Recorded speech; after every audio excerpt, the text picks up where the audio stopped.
Iran की तरफ से इसराइल पर बहुत तेजी के साथ हमले किए जा रहे हैं। 41वीं वेव अब से कुछ ही देर पहले इसराइल पर फिर से दागी गई है। इसके साथ साथ यूएई और कतर जैसे देशों पर भी निशाना लगाया गया है। लगातार हैवी बैलिस्टिक मिसाइलों से जो है वो हमला किया जा रहा है। अब एक नई रिपोर्ट आई है जो आईआरजीसी की तरफ से दावा किया गया है कि वो रमजान जैसे जिस महीने में हम पर जो जिस तरीके से अटैक किया गया है, तो उसका बदला इस महीने में हम उसी तरीके से लेंगे जैसे हम पर बिना किसी सूचना के, या यूं कहें कि एक तरीके से पीठ में खंजर घोंपा गया, वो वाली स्थिति। तो ये तस्वीरें जो है वो लगातार इसराइल से आ रही हैं। हालांकि बहुत सारे तरीके के वहां पर रेस्ट्रिक्शंस हैं, लेकिन बीच बीच में ऐसी खबरें आ रही हैं कि कुछ कुछ वीडियोस जो हैं वो सोशल मीडिया पर वायरल हो जा रही हैं। जैसे एक तस्वीर ये देखिए, किस तरीके से बैलिस्टिक मिसाइलों का जखीरा है पूरी तरीके से आसमान में। दिवाली जैसा एक माहौल दिखाई दे रहा है, ऐसा लग रहा है कि पटाखे फूट रहे हैं। इन वजहों से कहीं ना कहीं दबाव बनाने की कोशिश है इसराइल पर। देखिए, सीधी सी बात है, रमजान में 3 अशरे होते हैं। पहला अशरा 10 दिन का, दूसरा 10 दिन का, और ये तीसरा अशरा चल रहा है। मतलब 10-10 दिन के 3 अशरे होते हैं। ये आखिरी अशरा चल रहा है जो बहुत अहम भी माना जाता है।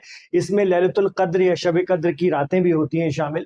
तो आईआरजीसी ने जो बात कही है, पासदारान इस्लाम जो ईरान की सबसे एलीट फोर्स है, उसने जो बात कही है कि भाई आपने हम पर रमजान में शुरुआत की थी। एक तो इस्लाम में रमजान में जंगें रोक दी जाती थी। इस्लाम की जो आइडियोलॉजी है, पुराने दौर की बात कर रहे हैं, आज से 1500 साल पहले, 1400 साल पहले, उस दौर में जंगें होना आम बात होती थी। ठीक है, और कबीले थे वो लड़ते थे, राज्य थे वो लड़ते थे, और एक दूसरे पर प्रभुत्व स्थापित करने का सिलसिला चलता था।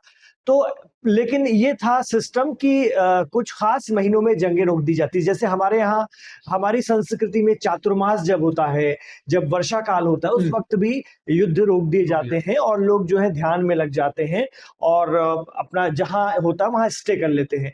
इसी तरह से जो अरब की संस्कृति है, जब इस्लाम आया तो ये हुआ कि भाई रमजानों में कोशिश करेंगे कि किसी भी तरह की जंग ना हो, और जंग चल रही हो तो उसको रोक दिया जाए और लोग अपनी इबादत में रहें, रोजे में रहें, ईश्वर की आराधना में रहें।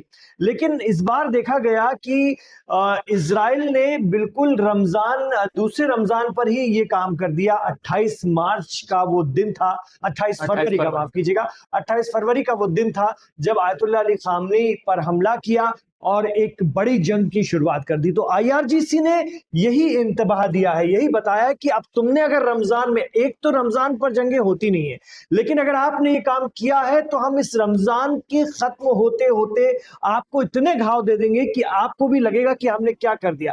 ये भूख प्यास की हालत में लोग होते हैं अपनी इबादतों में, लेकिन ईरान ने यह भी दिखा दिया, जिस तरह से आवाम रोजे की हालत में निकली है। दिन में भी हमने देखा रोजे की हालत में लोग जिस तरह से निकले, चाहे वो आयतुल्लाह मुज्तबा खामनी के नाम का ऐलान होने के बाद उन्हें समर्थन देने के लिए लोग निकले हो, या फिर अपने इस्लामिक रेवोल्यूशन को लेकर एकजुटता दिखाने के लिए, लोगों ने रोजे का दिन और रात नहीं देखा। ये हमें दिखा है।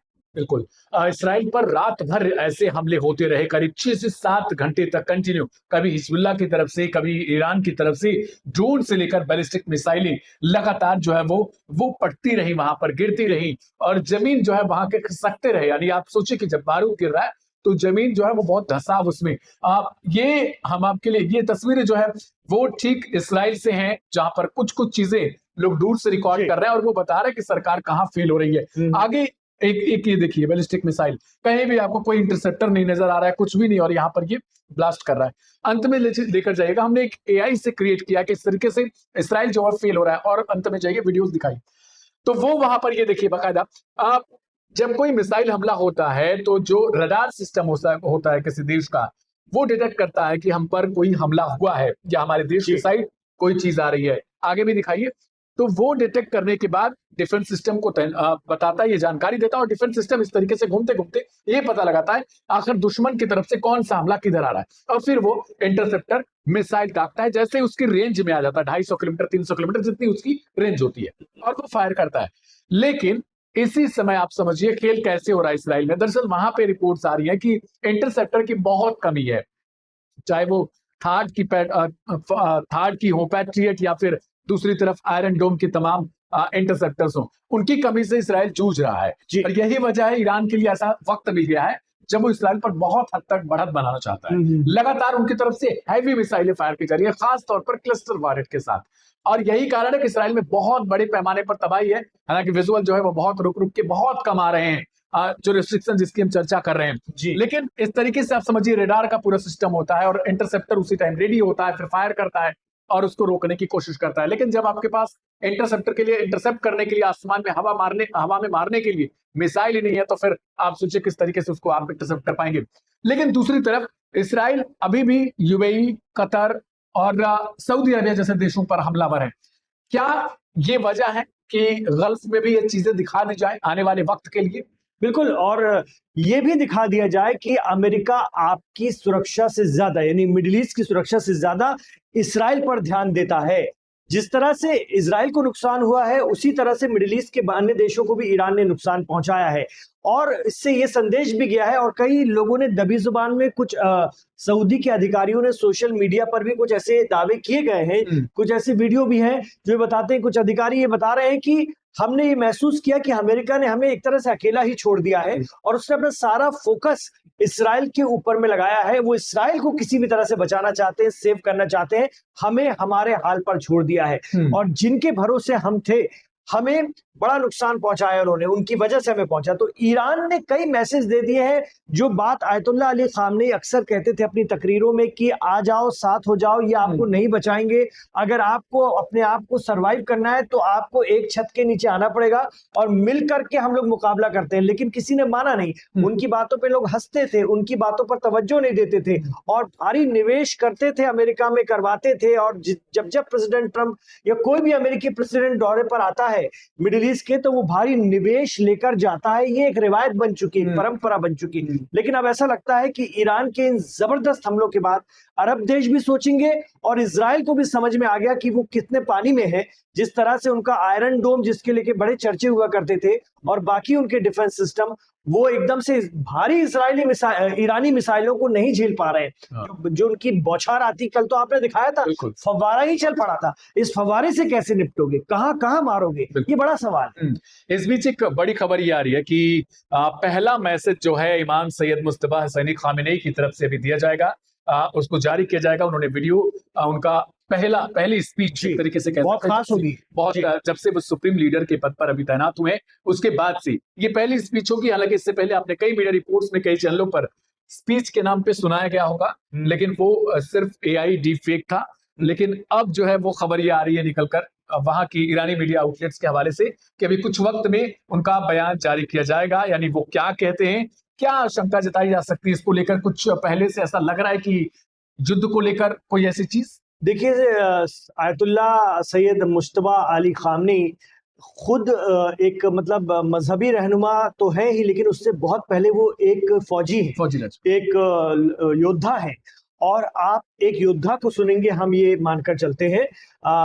जो बाकी की रहनुमाई तो बाद में करेंगे, लेकिन जो कि वक्त जंग का है, इस वक्त वो जब बोल रहे हैं तो ईरान जंग में है। ऐसी सूरत में वो एक फौजी की तरह अपनी बात रखेंगे या उसी तरह के निर्देश जारी करेंगे जो एक फौजी कर सकता है। या क्योंकि एक स्पिरिचुअल लीडर, एक पॉलिटिकल लीडर और एक जो डिफेंस से जुड़ा हुआ व्यक्ति, उनमें तीनों में बड़ा फर्क होगा और तीनों की बातों में बड़ा फर्क होगा एक ही सिचुएशन। तो Sayyed Ayatollah Mojtaba Ali Khamenei बहुत अहम अपनी बात रख सकते हैं, क्योंकि उनका जो बचपन है वो भी लगभग उनका पूरा बचपन अगर हम देखें, जो बचपन एक होता ना, 12 साल की उम्र में जब वो 12 साल के थे तब इसने इराक ने, सद्दाम हुसैन ने ईरान पे हमला कर दिया था। तो 12 साल से लेकर के पूरा 17 साल के जब तक वो हुए तब तक के वो ये जंग चलती रही और 17 साल में के होते ही वो खुद उस जंग में कूद पड़े, उस जंग का हिस्सा बन गए। तो एक तरह से उनका जो पूरा बचपन और किशोर अवस्था है वो जंग के साये में ही कटी है। तो वो जंग को बहुत अच्छी तरह से जानते हैं और लगता है कि वो जो भी बोलेंगे बहुत रणनीतिक रूप से बहुत अहम होगा, सोच समझ के बोलेंगे, उसमें कोई ऐसी बात नहीं होगी जो अव्यवहारिक होगी, ये उम्मीद की जानी चाहिए, क्योंकि वो ईरान के न सिर्फ एक सुप्रीम लीडर है बल्कि मैच्योर है और जंग को जीने वाले आदमी हैं, जिन्होंने जो सुप्रीम लीडर बने तब भी जंग हो रही है और जिनका बचपन ही जंग में बीता, और न सिर्फ बीता बल्कि वो उसका हिस्सा भी बने। तो ये बड़ी बात है, उनको सुनना बहुत अहम होगा। देखिए, तो इसमें कुछ और पॉइंट्स ऐसे आ रहे हैं कि जैसे ये चीजें शामिल हो सकती है। बेसिकली जो लोग शहीद हुए हैं, जो नेता शहीद हुए हैं, इसके अलावा जो मिलिट्री के लोग शहीद हुए हैं, उनको लेकर हो सकता है। इसके अलावा role and duties of the people, यानी जो आम नागरिक हैं, सिविलियन है, उनको लेकर इस युद्ध में किस तरीके से रहना है, क्या उनको करना है, आर्म फोर्सेस को लेकर हो सकता है, एग्जीक्यूटिव बॉडीज को लेकर हो सकता है। इसके अलावा रेजिस्टेंस फ्रंट के नाम पे भी कुछ हो सकता है। इसके साथ साथ जो गल्फ की कंट्रीज है, जो पड़ोसी हैं ईरान के मौजूदा, जिसे वो इस वक्त इनेमी कह के संबोधित कर रहे हैं, उनको लेकर भी कुछ स्पीच में हो सकता है। लाइव हिंदुस्तान पर उसकी बाकायदा उस स्पीच को हम हिंदी में आपको सुनवाएंगे। बने रहिए हमारे साथ।